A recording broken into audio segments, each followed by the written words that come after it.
Estamos aqui hoje com a professora Amanda Flávio de Oliveira, que, embora mineira e ex-diretora da UFMG, hoje é professora da UNB. Seja bem-vinda, Amanda, para falar sobre o tema liberdade econômica e tributação internacional. Eu acho que tem tudo a ver, embora sejam coisas distintas, eu acho que tem tudo a ver, mesmo porque a tributação internacional afeta negócios, afeta liberdade, qualquer uma que seja, não só a econômica. E a gente vê o Brasil muito protecionista, sempre, desde as suas origens da tributação interna e externa, né, internacional, e muito pouco foi feito. Se a gente for pegar desde o início, mais de 100 anos atrás, ou se a gente for um pouquinho menos, né, uns 70 anos atrás com o CTN, a gente tem muito pouca evolução em diversas áreas do direito tributário. O ponto é que agora o Brasil levantou a mão, quer o seu CDE, e tem que se adequar também a toda aquela gama de diretrizes de liberdade econômica que eles têm lá e a gente não tem. Isso causa dor, né? Tanto para o fisco, que tem que se adaptar a essas novas realidades, quanto para o contribuinte também, que está acostumado com aquilo que ele já tem. A gente queria ouvir um pouco você e depois a gente faz um bate-papo, a gente faz perguntas, etc. Então, Paulo, você sabe que eu sou fã de todos os seus projetos, né? Paulo é aquele tipo de pessoa que o que ele toca é de excelência. Eu sou muito fã dele, muito mesmo. Que alegria que foi ter tido a oportunidade de conhecer, Paulo. E aí eu fico ainda mais feliz de ser lembrada por você para essas oportunidades. Eu tenho sido realmente muito convidada para falar sobre liberdade econômica, e isso em si já é para mim um alento, sabe? Porque esse não é exatamente um tema muito prestigiado e bem compreendido no Brasil, né?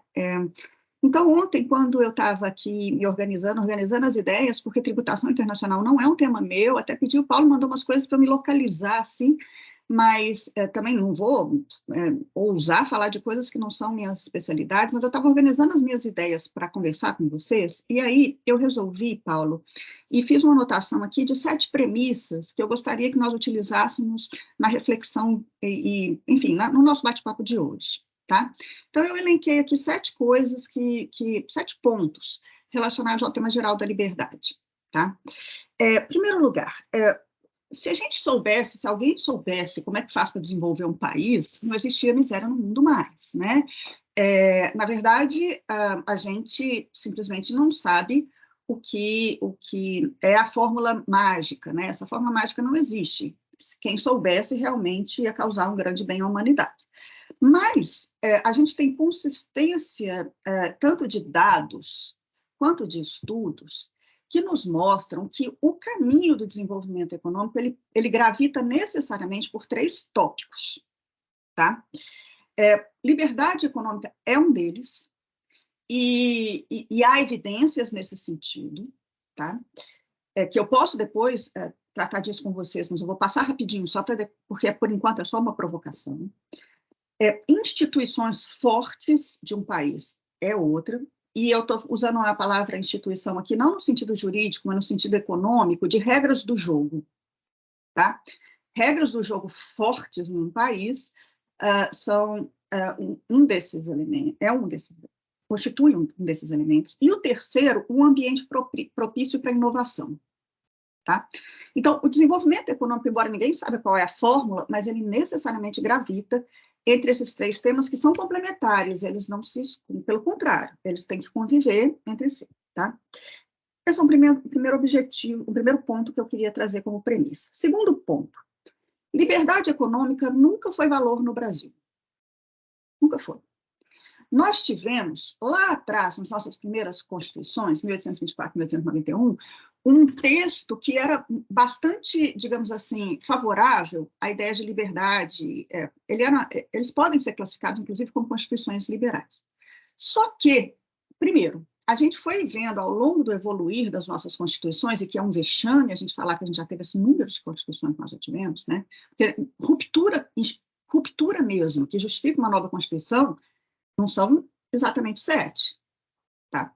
Mas, enfim, no evoluir constitucional nosso, nós fomos enveredando com muita sede no tema do intervencionismo, em detrimento da liberdade econômica, né? Então, no plano formal, essa era a realidade com a qual a gente conviveu ao longo dessa trajetória. A gente vai fazer 200 anos agora de independência. E no mundo da vida real, a vida como ela é, a gente, mesmo naquele período em que as ideias de liberdade poderiam ter tido algum tipo de consistência formal, o Brasil sempre teve na sua história a sombra do patrimonialismo acompanhando a trajetória da atividade econômica brasileira. Né? Então, liberdade econômica nunca foi um valor. Tá? Terceiro, esse cenário ele ainda atingiu o ápice dramático em 88. Quando, na Constituição de 88, a gente vê o triunfo do intervencionismo em detrimento da liberdade econômica. Tá? Vejam, e aqui eu vou fazer uma parte, um parêntese, tá? Está entendido que o país não é um país liberal no sentido, a escolha pública não é de um país liberal no sentido amplo e restrito, está entendido que regulação foi uma escolha, tudo certo, tá? E regulação se justifica quando existem falhas de mercado, beleza, tudo certo. O problema é que não foi esse o caminho que a gente de fato enveredou, não. A gente enveredou num caminho de direitos sociais em detrimento dos individuais. Então, em 88, a gente teve uma grande profusão de direitos sociais ali, um catálogo quase de utopias, né? Roberto Campos falava que nós tínhamos um catálogo de utopias ali, a gente transformou anseios em direitos, né?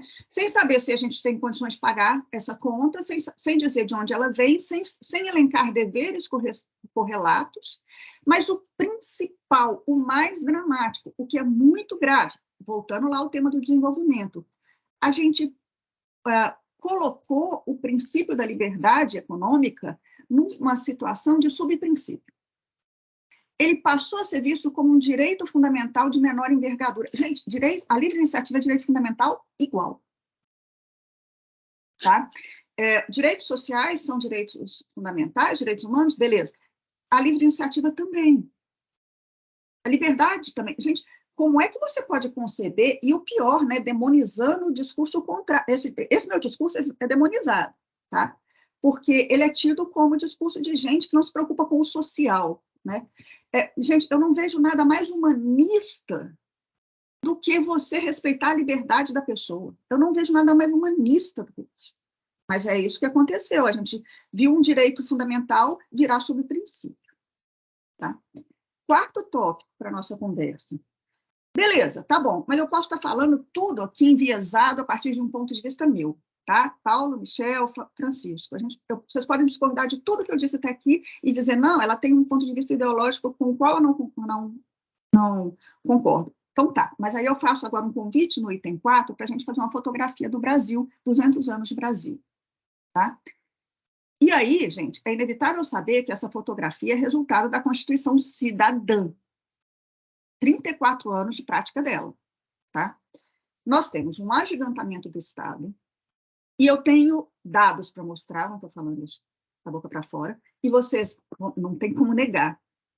Nós temos uma explosão regulatória, e eu tenho dados para mostrar para vocês, não há como negar, isso é dado. Nós temos uma pobreza persistente, pobreza não, porque pobreza sempre haverá, miséria persistente. A Constituição Cidadã cheia de direitos, isso não resolveu a miséria. A gente tem, Paulo, a renda mensal dos 5% mais ricos do Brasil é pouco mais de 10 mil reais, Paulo. Os 5%. Enquanto isso, Paulo, eu fico vendo as pessoas discutindo taxação de grandes fortunas, socorro, quem é a grande fortuna? 5% mais rico do Brasil ganha pouco mais de 10 mil reais. Tá? Então, veja, são dados, tá? Outro dado, nós temos um sistema tributário incomum, caótico e custoso, sem precedentes no mundo. Mais um dado, nós temos uma narrativa dominante que demoniza a empresa e empresário. tá? Sem olhar para os dados, mais uma vez, eu estou falando de dados. Sabe quem é empresa no Brasil? Saiu essa semana, IBGE, Paulo. Quase 90% dos empreendimentos no Brasil não tem funcionários e metade ganha salário mínimo dos empreendedores. Isso é empresa no Brasil. 90% dos empreendedores brasileiros não têm funcionários. E 50% ganha salário mínimo. Então, quando você fala, precisamos regulamentar como a empresa lida com seus dados, LGPD, precisamos regulamentar como que a empresa lida com a internet, então vamos regulamentar a internet. Quando a gente está falando de empresa, a gente está estabelecendo uma régua regulatória que vai atingir em cheio a essas pessoas. Tá? Bom, esses são os dados, a fotografia. Esses dados vocês não tem como negar. Tá? Quinto tópico para a nossa reflexão.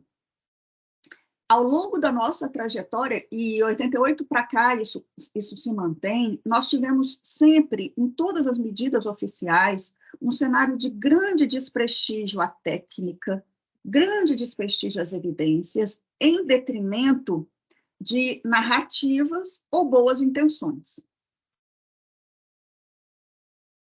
Tanto na elaboração quanto na implementação de medidas oficiais. Eu estou falando aqui, gente, de regulação, a tributação, eu estou falando de todos os entes. E veja, esse discurso não é um discurso que possa ser aderido a um governo, eu estou falando de uma história do Brasil, história de Estado.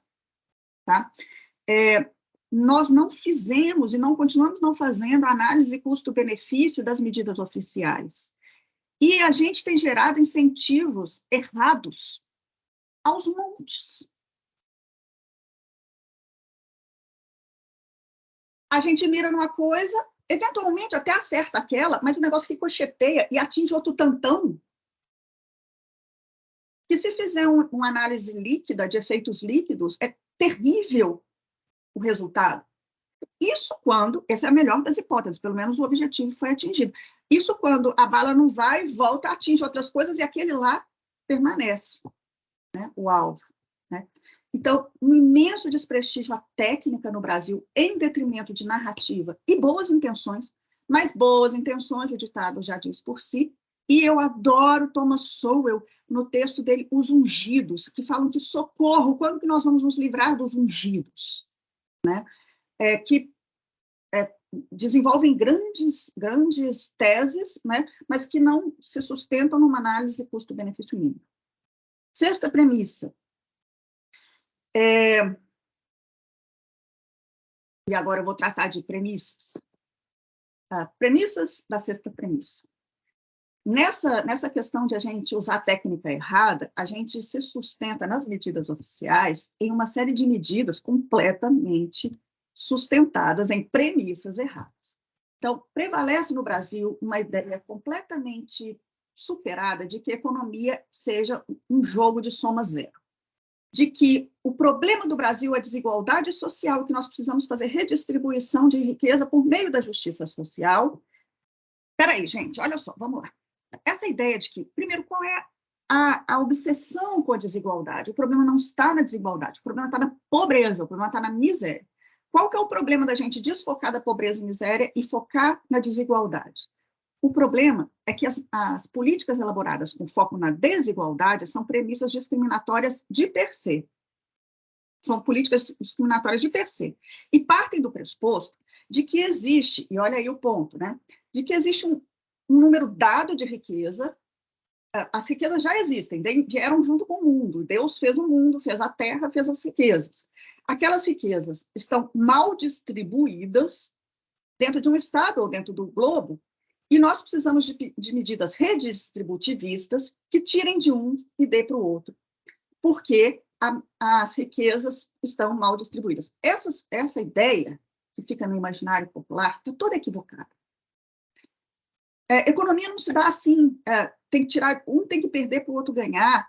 Riqueza não está dada, riqueza é unlimited. Né? Pensa, por exemplo, num cara que de repente criou uma rede social aí do nada, né? Jovens que num campus universitário criam uma rede social que ganham o mundo. E esses jovens ficam trilionários em dólar, né? Eles criaram riqueza onde existia zero, onde existia nada, né?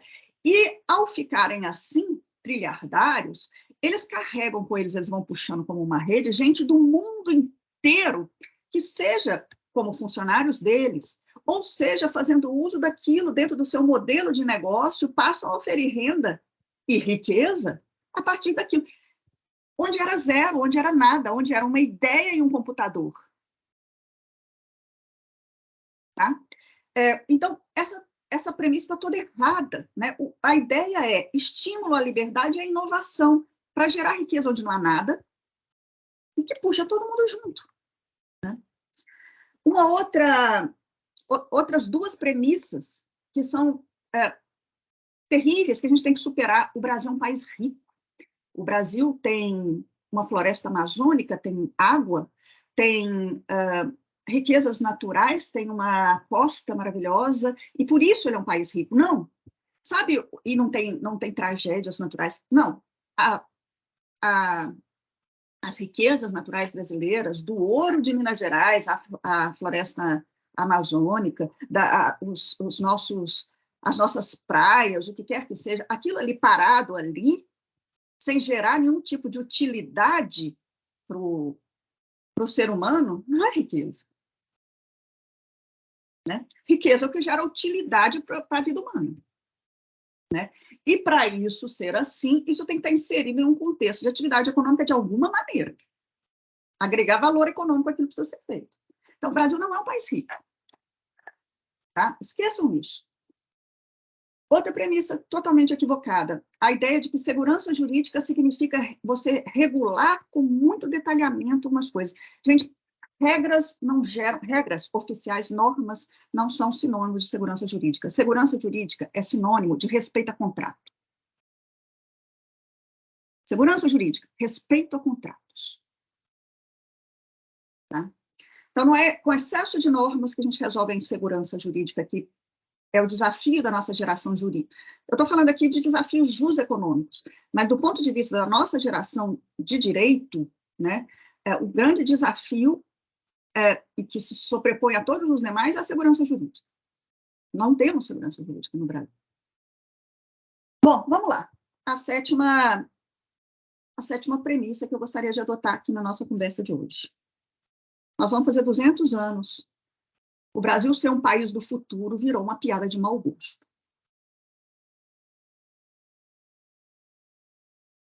Não tem saída fora de liberdade econômica, instituições fortes e um ambiente favorável à inovação. Não há. Não há. Tá? O legal da história, e aí eu fico muito feliz desse convite, Paulo, é que veja que coisa, né? Eu sou uma professora de direito econômico, de direito regulatório, mas eu tenho brincado que eu sou uma professora de direito desregulatório, né?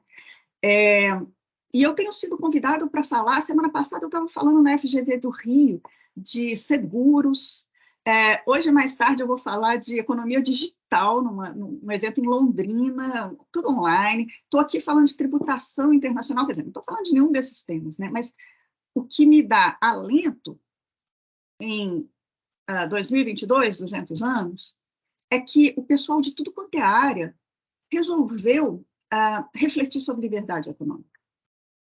Então, é a minha esperança.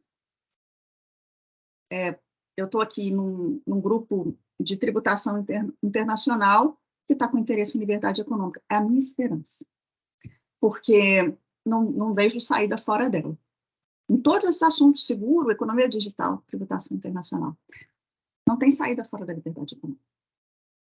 Clara, essas eram as premissas da nossa conversa, Paulo. E aí eu fico à disposição para bater papo. Não, eu pessoalmente, eu vou pedir para o Michel, para o Francisco comentar, mas eu pessoalmente concordo 100%.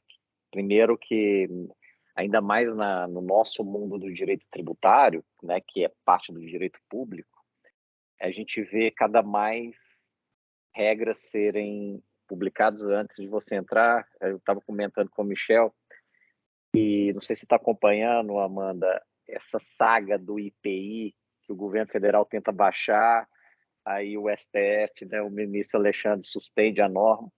E a gente tem no escritório cliente que tem mais de 3 mil itens no portfólio com IPIs distintos. Parte é produzida na Zona Franca, parte não é produzida na Zona Franca. E foram, acho que 4 decretos, não sei se 3 ou 4 decretos num prazo minúsculo de 2 meses, alterando esse tipo de coisa. Então, regra mesmo, ela não traz segurança jurídica. Ainda mais no Brasil, em que o judiciário é judicioso, né? O judiciário, ele quer sempre legislar, quer dizer, o legislador ele já traz tanto problema, e vem o judiciário, que em tese era para pacificar, e causa mais problema. Então, concordo 100%. E no âmbito do direito tributário internacional, o que a gente vê existe, primeiro, uma percepção de que o Brasil ainda é um país pobre, mas não em termos relativos, como você disse, mas também em termos absolutos.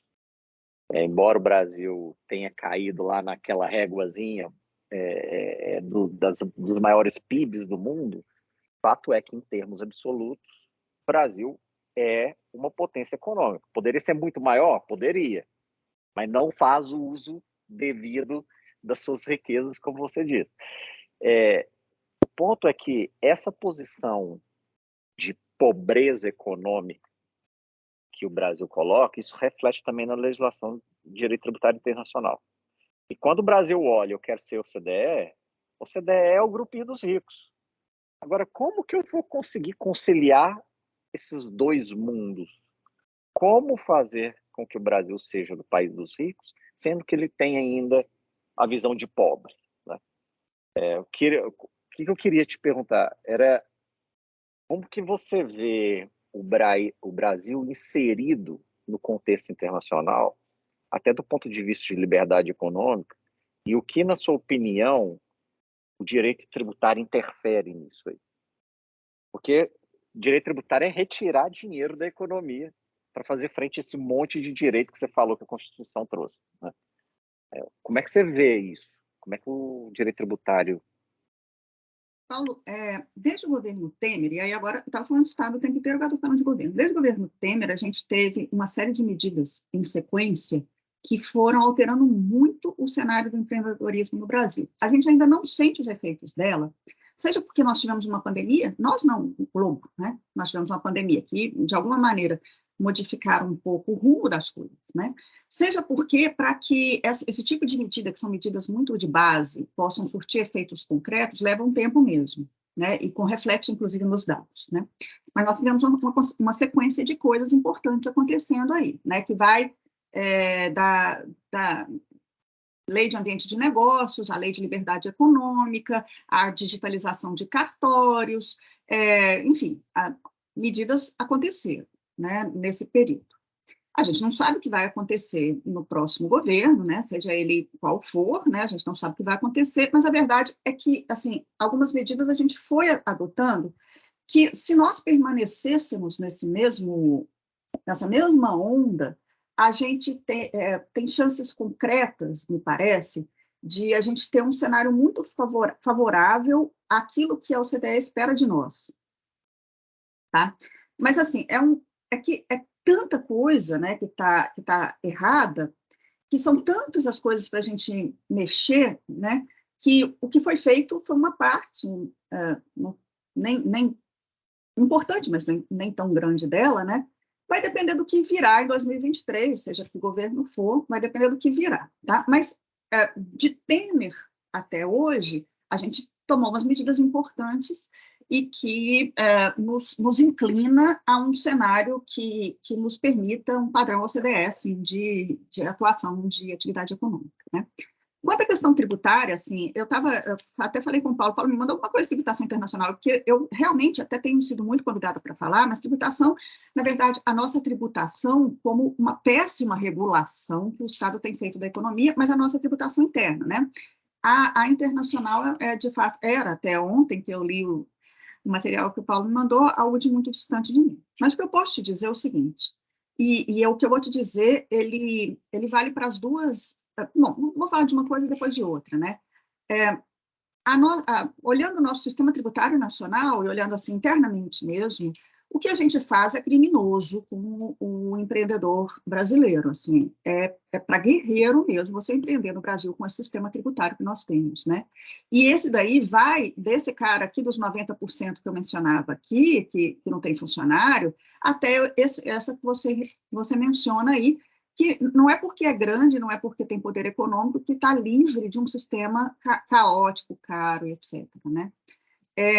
E esse sistema, ele é péssimo porque ele deixa muitas pontas soltas para todo tipo de coisa ruim, né? Aquilo que eu falava de incentivos errados, né? Ele deixa todo tipo de ponta solta, né? Seja porque ele joga a gente para informalidade, seja porque ele deixa ponta solta para captura de agente econômico, seja porque ele deixa a ponta solta para corrupção, assim. Então, esse sistema interno, assim, ele é de fato assim um golpe de morte que a gente desfere no nosso empreendedor, né? Assim, você empreende no Brasil apesar dele, né? Que é terrível. E aí você pega que eu que sou professora de regulatório, você pega e pensa que um cara desses daí, né, que se submete, um empreendedor que se submete a esse sistema tributário, ele ainda se submete a uma agência reguladora em alguns setores, com outro tanto de universo de normas de todo tipo. Então, assim, realmente o cenário, a gente até vai longe demais, para falar a verdade, né? Com essa situação que a gente tem. Agora, do ponto de vista de tributação internacional, do que eu estava pesquisando, do que você me encaminhou e outras coisas que eu estudei a partir do que você me encaminhou, o cenário de protecionismo que eu identifiquei nos meus estudos, né, no que refere à atuação do Brasil, a esse título, é um golpe de morte na inovação. Né? É um golpe de morte na inovação. E, como eu falei, aqueles três, né, planetas, né, ou satélites, sei lá, que giram em torno do desenvolvimento de um povo, né, de um país, um Estado, a inovação é imprescindível. Né? E esse cenário de protecionismo, ele fere de morte um desses três. Né? Porque sem investimento, você não inova. Aí a gente vai ficar aqui, eu também fui convidada para falar também sobre liberdade econômica e regulação de novas tecnologias no Tribunal de Justiça de Minas. E aí a gente fica aqui, sabe, Paulo, Francisco, Michel, a gente fica aqui assim falando, como é que a gente vai fazer para regulamentar as grandes plataformas, as big techs, etc. E aí eu fico pensando assim, meu Deus, essas pessoas estão preocupadas em como fazer para regulamentar essas empresas, e eu estou preocupada por que as big techs não têm uma brasileira no meio. Sabe, assim, o foco está todo errado. Sabe, ao invés de a gente ficar pensando, como é que eu controlo para essas empresas capitalistas malvadonas americanas vêm aqui sugar nossa riqueza, ao invés de eu pensar assim, como é que eu produzo a minha empresa disruptiva que vá nos Estados Unidos e vá na Europa, né, a gente foca na coisa, é um foco quase que menor, né, assim, do ponto de, é quase que inveja. Né? Eu estou usando uma expressão que é de Ayn Rand, né? A gente regula por inveja. Né? E o protecionismo da tributação internacional me pareceu, lendo aquilo tudo, eu fui lendo e falei, meu Deus do céu, sabe assim, a gente está dando golpes na inovação. Aí, enquanto vocês ficam aí protegendo a economia e a gente não permitindo que a gente próprio crie as nossas, enquanto vocês ficam aí desse jeito, aí, tratando a gente como se nós fôssemos incapazes, a Amanda do lado de cá, do antitruste, fica aqui pensando assim, como é que eu vou fazer para essa empresa não vir aqui comprar uma plataforma que está surgindo? Socorro! Não sei se eu te respondi, Paulo, estou aqui num brainstorm Não, total. respondeu e trouxe mais confusão para minha cabeça para outras coisas. Mas vou deixar o Michel falar que está com a mão levantada. Eu pedi a palavra antes, que a gente deixa o melhor para o final, e o Francisco pode fechar tudo aí e nos dar as respostas que a gente quer, né, Francisco? Mas eu só tenho pergunta para fazer também, Michel, por favor. Tô brincando.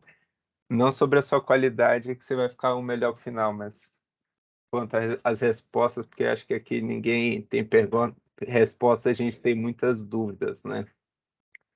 quando a professora Amanda começa levantando as premissas, né? Então, talvez no começo ela fala como desenvolver um país, né? A pergunta de $1 milhão, talvez até mais. E eu tenho uma pergunta até anterior, né? O que é desenvolver, né? Então, quando a gente pensa em desenvolvimento, a gente está pensando em um PIB alto ou a gente está pensando em educação, saúde para todas? E aí, até numa questão de política e como tudo isso conversa, né? Como é que eu parto para chegar nisso no meu ideal de desenvolvimento? Então, eu vou intervir mais ou eu vou intervir menos? Eu preciso ter até um pouco de, se a gente for trazer aí um pouco para os diálogos, né? Um pouco de mansplaining, né? Tipo, você tem que fazer isso, mas você está me falando o que fazer, está regulando, mas você não faz, né? Então, assim, como é que o país consegue gerir isso, né? Deixar as pessoas trabalharem, mas também como ele procura regulamentar para evitar desastres, enfim, para manter esse pé de intervencionismo que em alguma medida acaba também aí se confundindo com o populismo, né? E aí a gente vê como tudo isso vai conversando, porque quando a professora começa lá na primeira premissa ainda falando, olha, desenvolvimento pressupõe liberdade econômica, instituições fortes e ambiente propício para a inovação. E aí eu falo, liberdade econômica, tá? Em algum grau a gente tem mais ou menos isso, e aí a gente hoje tem estimulado isso aí a partir do tema, lei de liberdade econômica.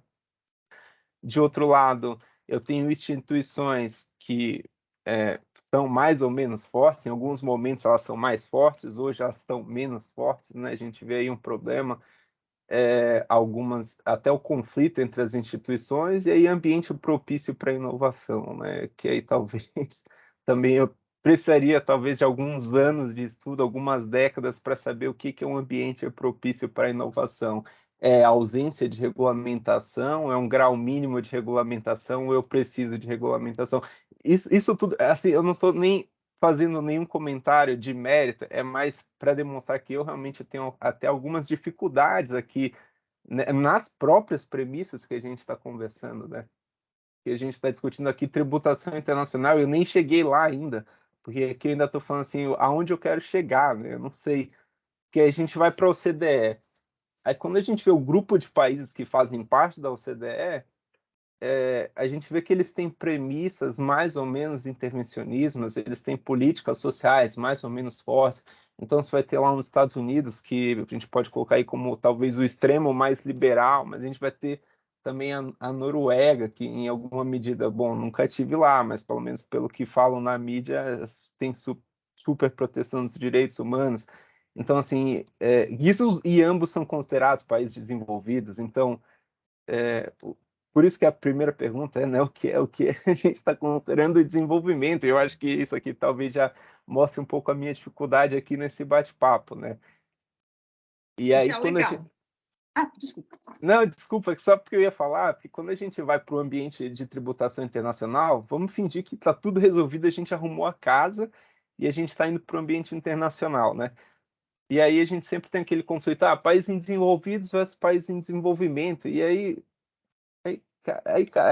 vem o absurdo, né? Porque quando a gente fala assim, quais são as políticas que devem ser seguidas em tratados internacionais, tem modelo CDE, modelo ONU, e aí, enfim, né? Assim, o Brasil está no lugar de fala, né? Para usar a expressão, quando ele usa o modelo da ONU ou não, né? Ou ele tem que usar já o modelo da OCDE, enfim, tudo isso para mostrar que essa confusão aqui, ela realmente precisa de alguém que venha lá do direito econômico para colocar os pingos nos is, né?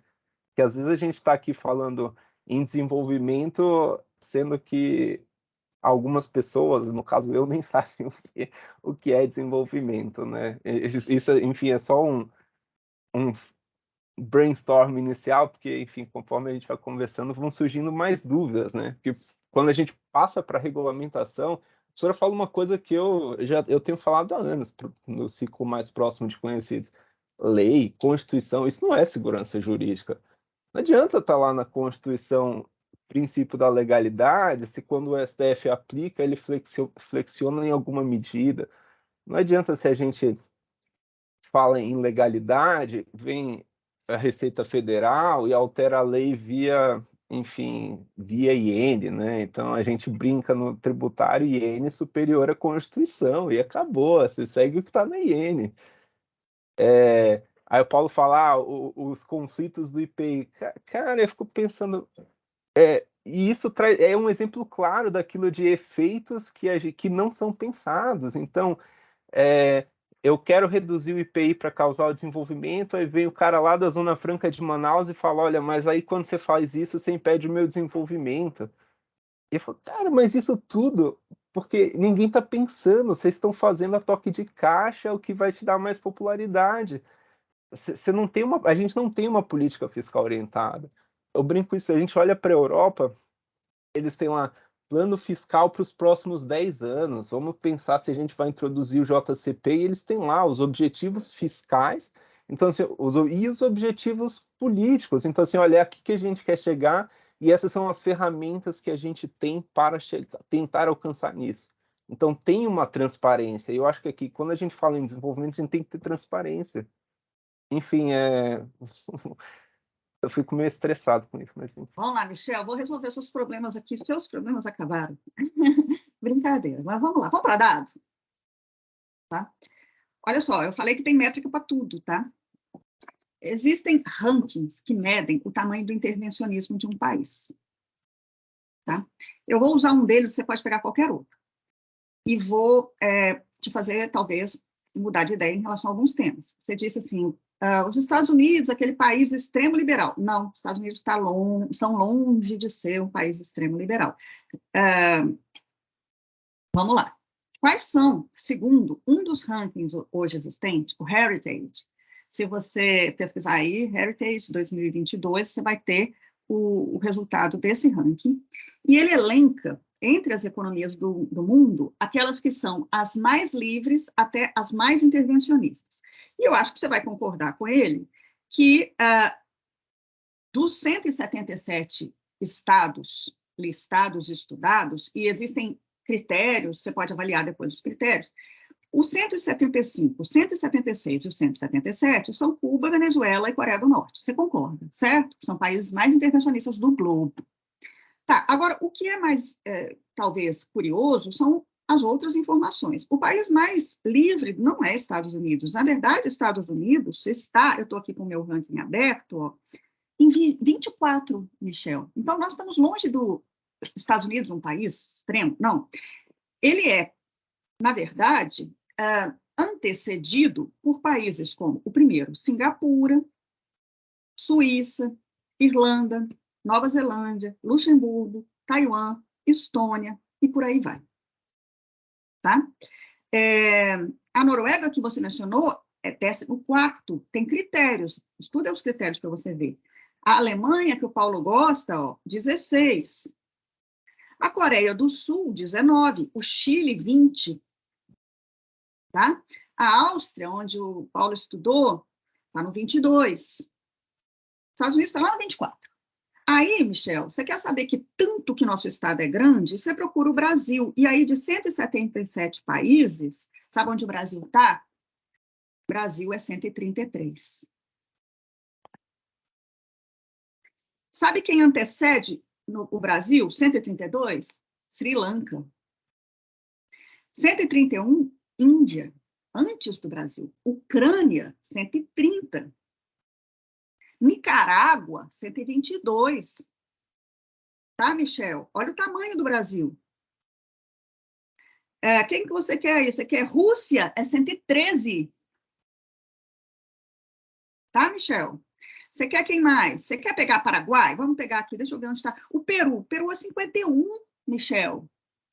Vizinho nosso aqui, ó, de porta. Sabe o Paraguai? 73, Michel. Você está entendendo o tamanho do Brasil, Michel? Então, quando a Amanda pede assim, vamos privilegiar a liberdade econômica até a gente chegar nos Estados Unidos, que são número 24, a gente tem simplesmente quase uma centena de países para a gente igualar na desregulação, Michel. Vamos lá, você quer saber onde está Uruguai? Vamos lá, Uruguai é 34. Michel, Uruguai é 34. Nós somos 133, Michel. Tá? Sabe o que é isso? Em outras palavras, nós confiamos demais que o Estado... Sabe esse papo aí, ó? O Estado precisa produzir desenvolvimento. Aí, Michel, você pode virar para mim e falar assim, não, mas você está usando países aí que não se comparam, porque tem países aí que são historicamente ricos, países com histórias milenares, você pode usar esse argumento. Aí eu te faço um convite, mas eu vou deixar aqui de dever de casa para você. Porque quem vai fazer esse dever de casa é você. Estuda o que aconteceu com Hong Kong em 30 anos, até 2019, porque em 2019 a China foi lá e pegou ele de volta. 30 anos antes, Hong Kong era um brejo. Então, você vai fazer essa pesquisa para mim, tá? Hong Kong não tem as riquezas brasileiras. O bom de Chutaram o balde, professor é que a gente sai daqui com dever de casa ainda, né? tá vendo? Hong Kong chutou o balde da intervenção, não tinha nada a perder, tinha um ambiente político que autorizava. Veja o que aconteceu em Hong Kong em 30 anos. Liberdade econômica foi a condutora. Tá entendendo, Michel? Que na hora que a gente vai para os dados, essas narrativas, a gente fala, mas é que a narrativa não coincide com os dados. Tá? Não, excelente. Assim, eu não estou falando... A minha preocupação, eu acho que talvez aqui, não é se o Brasil é o mais ou menos interventor, eu acho que ele deveria chegar. O problema é como fazer isso, né? Porque quando a gente pega esse Liberdade ranking... econômica, Michel. Não, é que assim, talvez a gente... Por isso que eu acho que aqui está faltando um pouco de clareza o que a gente está considerando até liberdade econômica, porque, de novo, eu peguei o índice aqui, eu abri, porque eu achei interessante essa provocação, né, de trazer aqui. E aí, é interessante os critérios que eles estão usando aqui, né? Então, rule of law, tamanho do governo. Só um disclaimer aqui, ele é apenas um, tá? Existem rankings outros que concorrem com ele nesse mesmo E objetivo. provavelmente o Brasil está embaixo em todos, isso aí eu não tenho dúvida. Pois é, mas assim, os critérios mudam, a forma de cálculo muda, que você pode falar assim, esse aqui pode ser enviesado, pode estar vendido, mas olha os outros, você vai ver que o Brasil está embaixo em tudo. Não, é que, de novo, assim, a minha preocupação não é falar assim, não preciso de liberdade econômica, a minha preocupação é mais que é difícil, talvez a gente não tenha um ambiente propício de como chegar nisso, né? Porque assim, a gente está tão acostumado a ter a âncora do governo ali, de me dê um subsídio, me dê alguma coisa, e tudo isso, e eu não tenho um parâmetro, né? Eu estou pensando aqui no nosso papo entre Brasil e OCDE, eu tenho países que eles têm liberdade econômica, mas ainda assim eles têm ali graus de direitos maiores ou menores. Aí por isso que a pergunta, talvez que não tenha ficado tão clara aí a culpa é minha, é que a gente criticou bastante aqui a Constituição vender um rol de direitos sem falar de onde vai sair esse dinheiro. E aí, de novo, aí a gente tem lá, como você falou, tem a Suíça, a Noruega, que são países que oferecem dinheiro, mas têm liberdade econômica. A gente consegue os dois. Aí aqui não sei se a gente está opondo coisas que talvez não sejam oponíveis, entendeu? Eu não sei se dá para criticar, vou dar direitos. E isso tudo, assim, olha, eu estou falando, não é minha área de expertise, eu estou fazendo provocações, reflexões aqui sobre o que foi falado e a partir dessa contextualização. Então, quando eu olho para os países da OCDE com esse grau de diferença, tanto no nível... aqui todos eu vejo que estão com alto grau de liberdade econômica, observando esses índices, mas assim, alguns dão mais ou menos direito. Então, quando eu falo, talvez os Estados Unidos é um país super liberal, talvez eu estou pensando em não garante tantos direitos. E aí é uma confusão, de novo, da minha parte aqui, talvez que não seja exatamente a conversa que a gente está tendo aqui em relação à liberdade econômica, entendeu? E aí, por isso que eu falo assim, quando a gente pensa, o que a OCDE espera da gente, eu não sei, porque tem tantos países ali tão diferentes. A Colômbia faz parte da OCDE, o Chile faz parte da OCDE. São países vizinhos aqui. E aí, então, quando você fala assim, não, mas a gente precisa chegar num grau de desenvolvimento. Eu nem sei exato, por isso que eu falo assim, eu não tenho conhecimento suficiente para dizer assim quão mais ou quão menos os países membros, assim, tem métricas, tem etc que servem para isso, né? Mas isso a partir do que a gente espera que seja desenvolvimento. E por isso que a minha pergunta inicial é: o que é desenvolvimento? Talvez seja a base para todos os meus questionamentos, mais do que, enfim, os dados, entendeu? Bom, a gente podia ficar aqui o resto da tarde. Eu acho que a gente tem conversa para muito tempo ainda. Mas, gente, eu só estou com um probleminha, falei com o Paulo, eu dou aula às 10 horas na UNB. Eu moro a 20 minutos da UNB. Então, eu, infelizmente, vou ter que sair 9h40. Aí eu estou aflita que o Francisco está com a mão levantada ali, Paulo. Vai lá, Francisco. Manda bala. Não, deixa eu falar aqui rapidamente, e o bom é que esse encontro aqui ele é apenas o primeiro, e eu já quero deixar claro que eu adorei ouvir as suas palavras, professora, e a minha pergunta ela já vai seguir de um convite, de um pedido, na verdade. Então, primeiro eu vou colocar para a senhora o seguinte, quando a gente fala em liberdade econômica, e quando a professora citou o problema da inovação, automaticamente me veio um estalo de um estudo que eu fiz há quase 10 anos atrás, e que eu acho que ele permanece atual, que é o quanto as nossas regras de tributação em bases universais.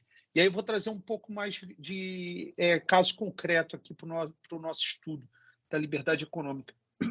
O quanto as nossas regras de tributação em bases universais elas prejudicam a internacionalização das multinacionais brasileiras. Qual que é o meu ponto aqui?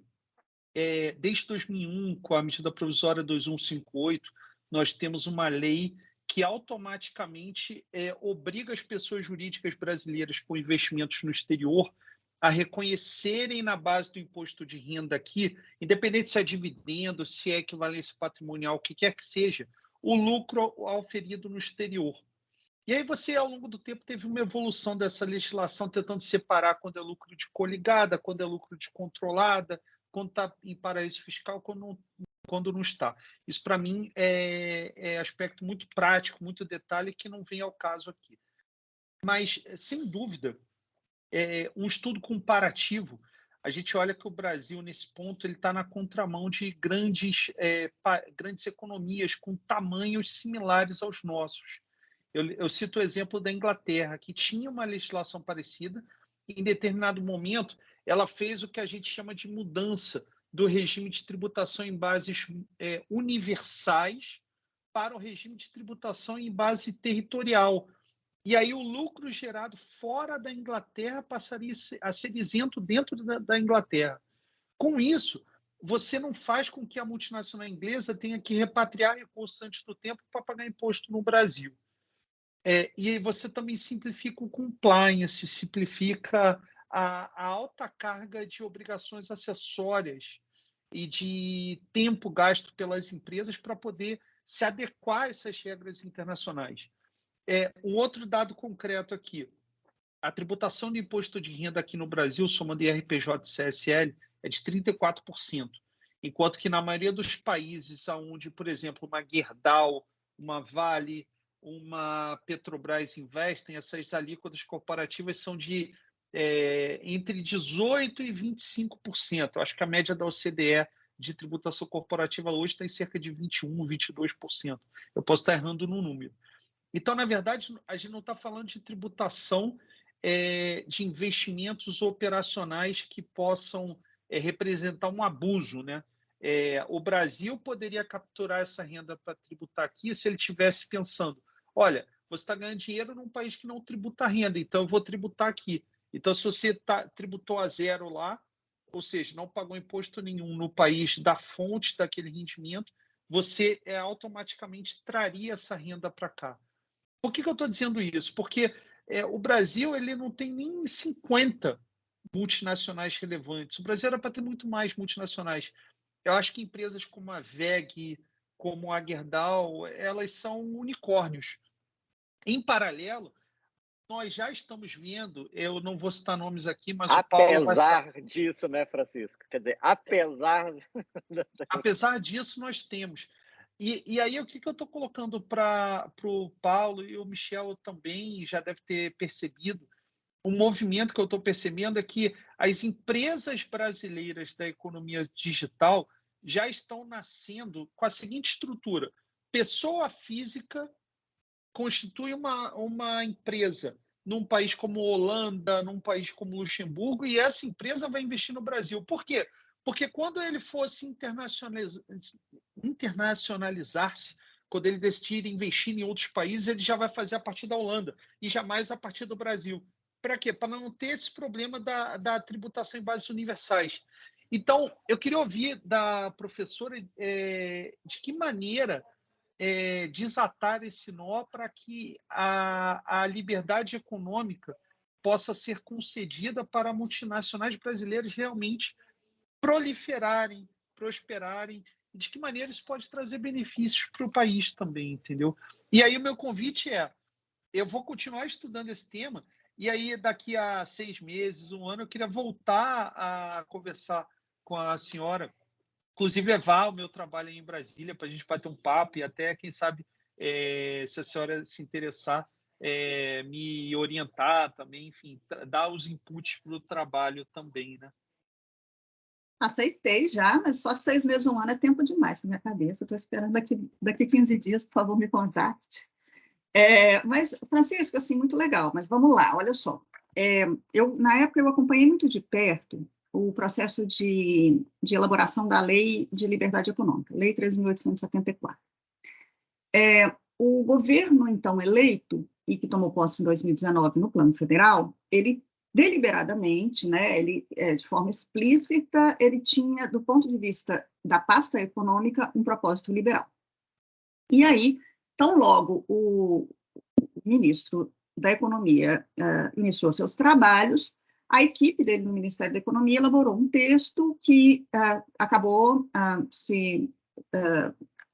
virando a AMP 881, Medida Provisória 881, que era um texto que dizia o seguinte: olha, a liberdade econômica, a livre iniciativa está tão sacrificada aqui no Brasil, e, a princípio, liberdade econômica não precisa de uma lei que regulamente, liberdade simplesmente né? Mas a coisa chegou num ponto tal que nós esquecemos que livre iniciativa é direito fundamental, constitucional, e a gente precisa de uma lei para resgatar o valor. E assim foi criada uma medida provisória, 881, que teve uma tramitação bastante efervescente para a conversão dela na lei, né? Porque teve todo tipo de emenda ali, ela recebeu uma enxurrada de emendas de toda hora, todo tipo, né? E, enfim, ela acabou sendo convertida na Lei 13.874. Essa Lei 13.874, que a MP do começo, um pouco mais do começo do ano, a lei um pouco mais adiante no ano, é de 2019. 2020, março, a gente tem a eclosão, né, de uma pandemia, e que muda o rumo, e veja, não é incompatível a atuação que o Estado tem que fazer em um cenário de crise como a que se instalou com a pandemia, não é incompatível com liberdade econômica, muito pelo contrário, eu falaria aqui mais 1 hora com vocês sobre por que não, né? Mas, na verdade, é que mudou o rumo das coisas. E, enfim, Francisco, eu estava lá na UFMG ainda na graduação, meu primeiro trabalho de iniciação científica foi estudar os 10 primeiros anos do Código de Defesa do Consumidor no Tribunal de Justiça de Minas. E, até então, prevalecia no direito civil e no direito contratual privado, né, prevalecia uma concepção de que pacta sunt servanda, né? Veio o CDC em 1990, entrou em vigor em 91, dizendo o seguinte: não, o juiz pode intervir no contrato quando houver vulnerabilidade. É mais ou menos o que o Código de Defesa do Consumidor trouxe, tá? E aí, só que toda aquela magistratura daquela época foi toda formatada, né, na mentalidade de pacta sunt servanda que estudou nos bancos escolares. E aí, não raro, eu encontrava nas minhas pesquisas no Tribunal de Justiça desembargadores se referindo ao CDC como Código de Defesa do Caloteiro, porque entendiam que aquilo dali era uma excrescência, né? Hoje, alguns anos depois, 30 anos depois, a gente vê que, na verdade, o CDC e a intervenção no contrato que ele trouxe, que depois foi parar no Código Civil também alguma coisa nesse sentido, mas ele foi um turning point de uma mentalidade que, à época, era uma escolha, né? E eu tenho para mim muito presente que a Lei 13.874, que está ali ainda meio tímida, digamos assim, ela será um outro turning point que a gente vai ter no ordenamento jurídico, quando a gente, daqui a 10 anos, alguém estiver pesquisando, vir as resistências que ela tem trazido desde o começo, né? Bom, enfim, ela tem os seus princípios informadores, a Declaração de Direitos que ali está. Gente, ali tem um princípio que diz que o particular é reconhecidamente vulnerável na sua relação com o poder público. Isso é muito. Isso é muito. E o tamanho das consequências que isso pode gerar para a interpretação do nosso direito positivo é grande. A gente só precisa de tempo. Tá? Veja, mais uma vez, assim, Paulo me convidou para vir aqui hoje, mas eu estou sendo convidada toda semana. Hoje, daqui a pouco, eu vou falar de novo. Assim, toda semana eu estou falando para os grupos sobre liberdade econômica. Está todo mundo, esse tema, ele está independente de discussões político-ideológicas que estejam aí na agenda e tal, esse tema está causando interesse. Essa mudança vai acontecer, a gente vai ver os resultados disso no médio e longo prazo.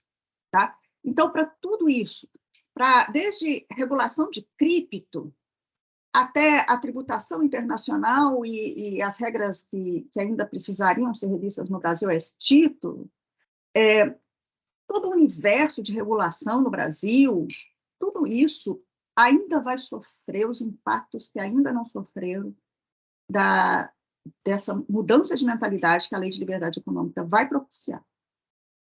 Tá? Seremos testemunhas disso, a gente vai ver isso lá na frente. Tá? Gente, eu realmente preciso ir, mas eu só não posso deixar... Não, eu só não posso deixar de falar uma coisa. Eu tenho um amigo que fala assim, Amanda, você já parou para pensar? A gente normalizou o uso da palavra contribuinte. Qual contribuinte? Pergunta para o camarada se ele queria ser contribuinte mesmo, e se ele gosta de ser assim chamado, um contribuinte. Porque, na verdade, o caráter coercitivo descaracteriza uma concepção de contribuinte. Eu não sou contribuinte, eu sou obrigado, né?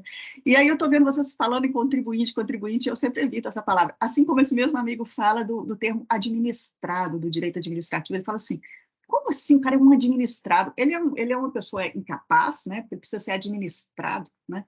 Então, eu só queria colocar uma pulguinha atrás da orelha de vocês, para vocês, na hora que forem digitar lá no trabalho de vocês, contribuinte, administrado, vocês pararem para pensar se o contribuinte e o administrado gostariam de ser chamados assim.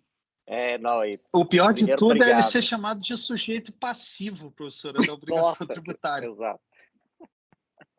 Sujeito passivo é duro, né? Ele está ali revoltado, mas está passivo. Né?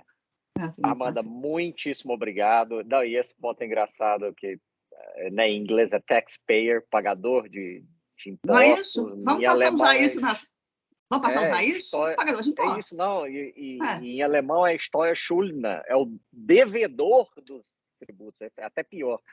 Então, realmente, são pontos importantes. Amanda, muito obrigado. Eu sei do seu horário. Para a gente foi muito rico. Acabando aqui, a gente vai fazer o upload do vídeo no nosso canal do YouTube, né? O canal do YouTube da FGV. E a gente vai destrinchar. Eu quero divulgar, tá? Com certeza. Foi muito rico para a gente aqui. Muito obrigado. Enjoy aí, por favor. Vai curtir um dia, um pouco do seu dia, tá bom? Professora, foi excelente, viu? Gente, prazer. Obrigado. Muito obrigado, professora. Excelente. Isso aí. Prazer. Tchau, tchau. Obrigadão, Paulo.